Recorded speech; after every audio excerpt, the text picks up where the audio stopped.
Who's that? Sorry? Oh, Ivan.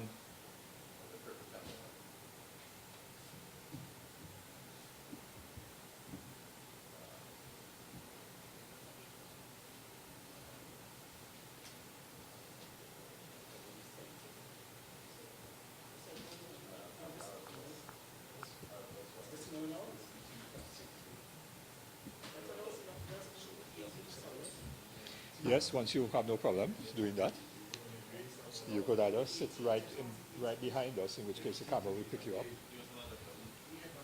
Right in between us, the camera will pick you up right there.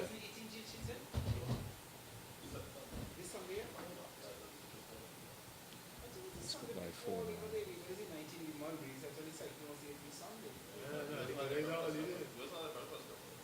Sometimes they do it that way. Sometimes with the Sunday coming before the Monday, it's too much stress to do that, and then because then you have to start putting up the stage and blocking off the road and all that. Even in the press conference, she said, when I asked her, this was the first year, she said, no, it's always the Sunday before the Yeah, it depends on how Labor Day runs. In other words, being kind of. Okay, good afternoon, members of the media. Thanks for coming to our media conference. Slightly rescheduled time this Sunday. And with me, of course, is our party chair, Gregory Fernandez, and he'll be addressing one of the two issues that we are speaking about this afternoon. And we also have one of our leading members of the Youth for Social Justice, Travis Narain. We want to address essentially two issues today. Of course, every week there seems to be in Trinidad and Tobago so many things for us to speak about, but we want to address two of them this afternoon. Firstly, the issue of how we treat people in the society. Trinidad and Tobago, like every other society, must be judged by how we treat the most vulnerable, the elderly, those who are not well, those who are differently abled, our children. And the situation last week at the Port of Spain General Hospital, where Mr. Christopher Phillip, who is a senior citizen, died under very tragic circumstances on the lawn of the Port of Spain Hospital, is, in our view, totally unacceptable. We are hearing, of course, different reports and different reasons are being given and different accounts and so on as to what transpired. The fact of the matter is that Mr. Phillips died on the lawn of the Port of Spain General Hospital. Whether he was admitted and left and came back in again, to our mind, is not the fundamental point. The fundamental point is that someone must have noticed this gentleman in distress on the compound of the hospital, just meters away from what we popularly call the casualty department or the accident and emergency department of the hospital. And in that type of situation, someone needed to act with all deliberate haste to ensure that he received medical attention. We don't know if that medical attention will ultimately have saved his life, but the point is that every effort should have been made to ensure that he was taken care of.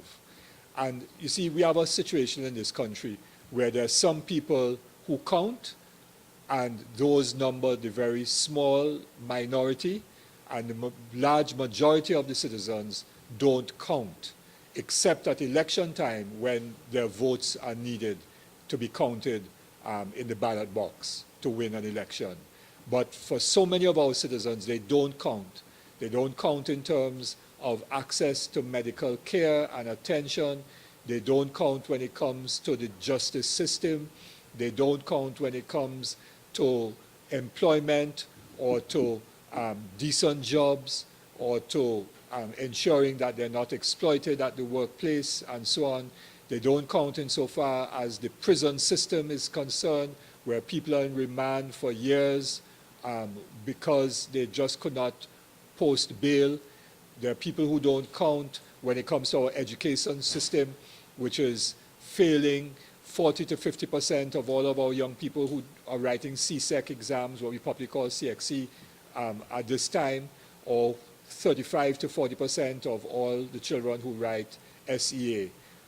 The system in this country, the economic system, our health service, our education services, our social services, just do not operate in a way to take care of those who do not count in the society, those who are poor and who are powerless and so on, who don't make the society pages of the newspaper.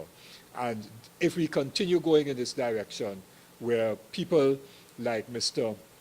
Christopher Phillip die in circumstances that are totally inhumane, absolutely inhumane. That is what happens to animals that don't even have owners. And it is really, really very, very a sad indictment on not just the health system, not just in terms of those who may have had responsibility on that day, but it is a sad indictment on Trinidad and Tobago. And this is what must be changed, and this is what the MSJ is committed to changing. We must bring about a different kind of society, one that is equitable, fair, and just, so that every citizen can have a quality of life and well-being that is acceptable in a civilized society. And I'll turn over to Gregory Fernandez, who's going to deal with the second issue. I am going to deal with the question of corruption in the society. Right? The MSJ has for some time now been pressing that there should be an appointment of a special prosecutor to investigate the corruption which occurred in the previous government. Right? What has happened to date is that nothing has been done. The government is saying that that is the job of the police. But based on what has happened with the police, with the Mailgate and other investigations, we feel that it must go much beyond this, and that there should be the appointment of a special prosecutor who can then have a forensic investigation be conducted into the allegations of corruption that took place under the previous government. Because the situation is long overdue and is not happening, what we see is that more corruption is happening in state enterprises like the Education Facilities Company and so on. And we feel that, you know, it continues with impunity. And unless there's a serious attempt by the government to have a special prosecutor put in place to conduct these investigations, all the allegations of corruption that took place in the previous government will come to be just old talk, right? We do not agree with the Prime Minister's statement that that is a job for the police, right? A special prosecutor has been appointed in other countries and are appointed in other countries to conduct these investigations. And, you know, we have the example of Brazil, for example, where a special prosecutor was appointed, and there was many allegations that came out, including financiers of the government being charged, being actually given evidence on persons and so on. And we feel that what is needed here is for us to move in the direction of a special prosecutor, right? Under the last government, when we had the late Hudson Phillip being appointed the special prosecutor, and the bringing in of linguists to do the forensic investigation, right? Corruption was uncovered, right? And it traced back bank accounts in England and other places, right, related to politicians in office. And we feel that, you know, that this is what is needed, that the waiting on the police to do these investigations is only going to give people time to cover their tracks. And that what needs to happen, and the government had promised that they would deal with the corruption on the election platform. But to date, all we are hearing is that's a job for the police. We feel that it is more than enough time to move with urgency to appoint a special prosecutor so that these investigations can take place in a very transparent way, and that the public can get some justice for the billions of dollars that are alleged to have been used in corrupt ways. And we have many examples of that. For example, you know, there was talk that schools that were built when the PNM was in power before 2010, going for around $4 million, and under the partnership, $8 and $10 million. What accounts for that increase? We have the motor vehicle company in the building that was built for the motor vehicle. Right. That was under the PNM. Before they left office, they had said that the building was going to cost $50 million. And under the People Partnership government, the building cost $235 million. What accounts for that? Where are the investigations to bring people to justice for the waste, the wanton waste of public funds, which is now, David just spoke to the situation with the health service and the need for upgrading of facilities and so on. The government is crying about the fact that, we don't have the income now, but there is not any haste in bringing persons who allegedly have been responsible and oversaw the plundering of the treasury to bring them to justice. And the MSJ is saying that, it is high time that this be done. And if it is not done by the government, we would have to assume that, the government is not serious about dealing with corruption.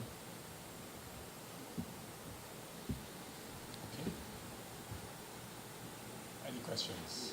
Yes. So the government still has to follow regards to the treatment and that, he received reports from within the Regional Health Authority and that everything was followed and that the guy tried to leave twice. No, she's basically saw the report that she got from the Regional Health Authority. But do you think it's just a matter of not only he has all the information at hand that he was able to make that judgment, that determination that he came to the government with? Well, I don't know what the report that the minister had. He spoke in Parliament from a report. Of course, that report has not been made public. He was just referring to the report. There are also eyewitness accounts of what took place, which seem to contradict the statement by the minister. And that is why we are saying, quite apart from doing a proper investigation into what took place and ensuring that if somebody messed up, that person who messed up, is held accountable for that.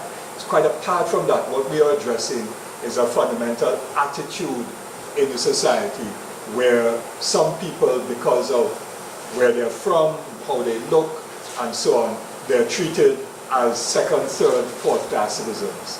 And that clearly is the case of what happened with Mr. Fick. Is this a case of that man tells no things that he was simple, there's no one to really say what happened, no one else but the or police actions that persons could be killed either by persons who kill witnesses to save their own neck, or by the police killing witnesses and so on. So we really don't want to get down into the situation where if there is no one alive to tell the story, then the official story or whatever, it becomes the only story. That's a very dangerous road for us to take. And there are cameras on the compound, we're sure. There have been posts on Facebook, it was in the media and so on, there are eyewitness accounts. But again, we want to get away from, we can't prosecute the matter, we can't determine here what exactly happened. What we are trying to address is a fundamental attitude of the way in which our systems work, the way in which our institutions work, the way in which a number of persons who have responsibility for managing and running the institutions of the country, how they work, how they function. And this attitude is one where there are lesser persons, persons who don't count, and they're treated differently, they're treated badly, and that is unacceptable. So you're saying that within a country or within a health institution is a class dispute? There's discrimination, yes, there is discrimination. Not only in the health sector, this is the point we're making, there's discrimination that takes place in the education sector, in health, in terms of employment, in terms of the justice system. our society is one where there is inequality, there is a lack of fairness, there is discrimination, and all of this is contributing to the breakdown that we are seeing every day.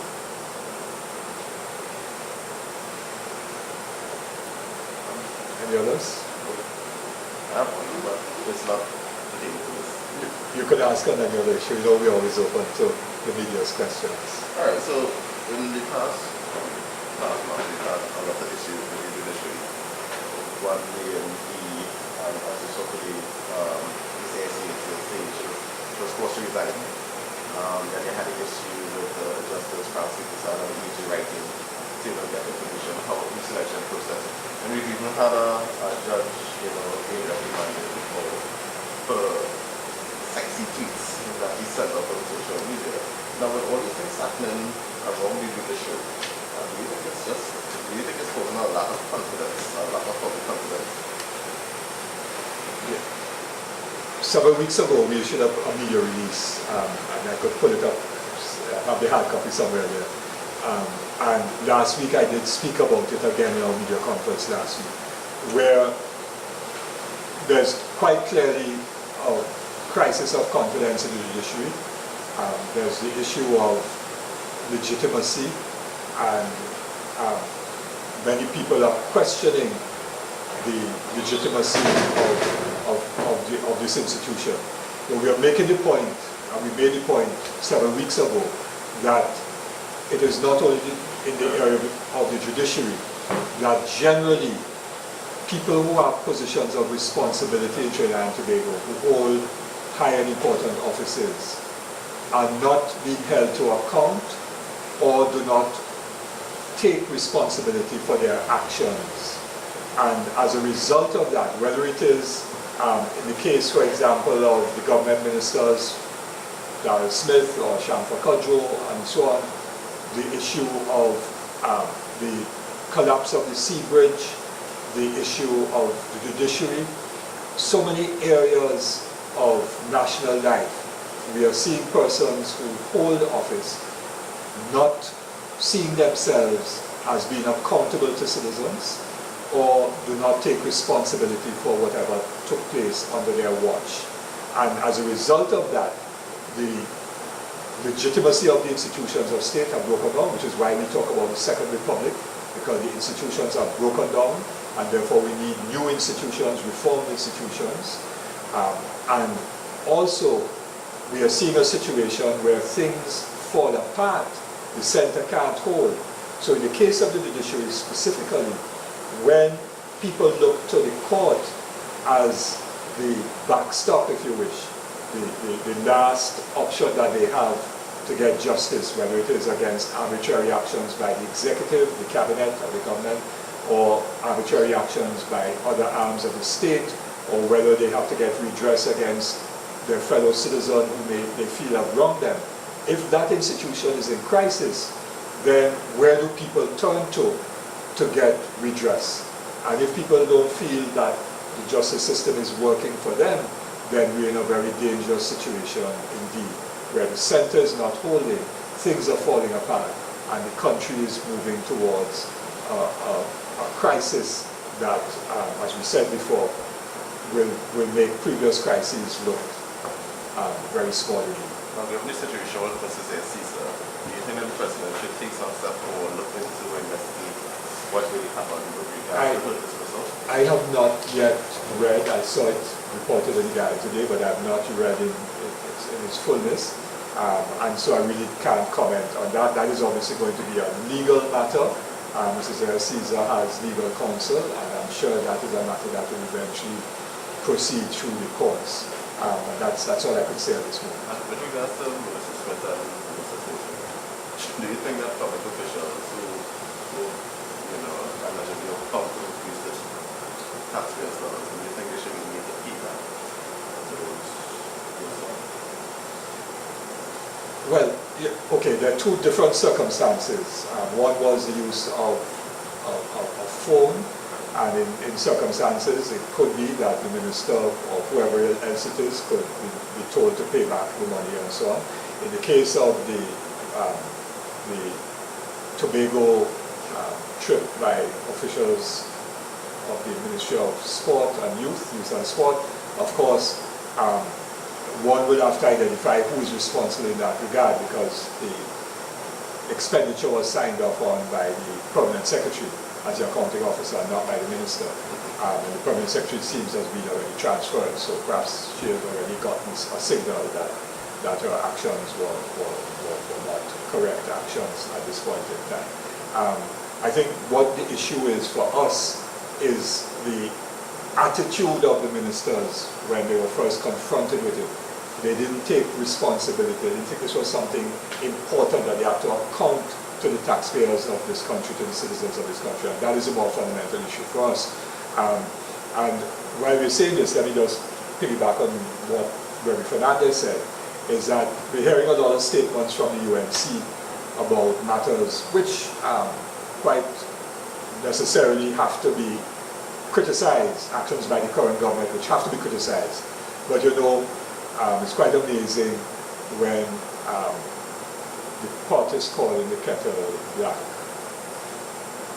where persons who are making statements on behalf of the opposition really have not accounted themselves or been held to account for things that happened under their watch, and actions that have been very questionable that they were engaged in. And this is why we are saying that the culture of impunity must come to an end, and therefore the government ought to have acted. We have advised them from day one, almost 2 years ago, to set up a process with a special prosecutor or more than one special prosecutor, hire international forensic auditors, and go after the evidence and so on. And either persons are guilty or innocent, but let us ensure that all those allegations are cleared up one way or the other. And with regards to the child marriage and the act that they passed, for the Insurance Act, it's legal for children within a certain age to have sex, but it's now illegal for them to get married, meaning that a 16-year-old can get pregnant by a 19-year-old, but they can't get married. Do you think there should be some amendments to the Children's Act now in relation to the Child Marriage Act? Yeah. Yes. Yes, all the legislation needs to be standardized. I recall, in fact, when I was in the Senate, and Verna St. Rose Graves, to her great credit, championed the Children's Authority Act and the Children's Act and so on through the Parliament. She was a senator and minister at the time, and she spoke to the issue of child marriages at that time. And it is clear that a number of pieces of legislation need to be standardized so that there is no differentiation in ages. Yes, that's a simple piece of legislation, one paragraph to change age X to age Y. And it may not only be with respect to that, there may be other pieces of legislation too. I'm not sure, I haven't done that research, but all pieces of legislation should be standard. Okay, thank you very much.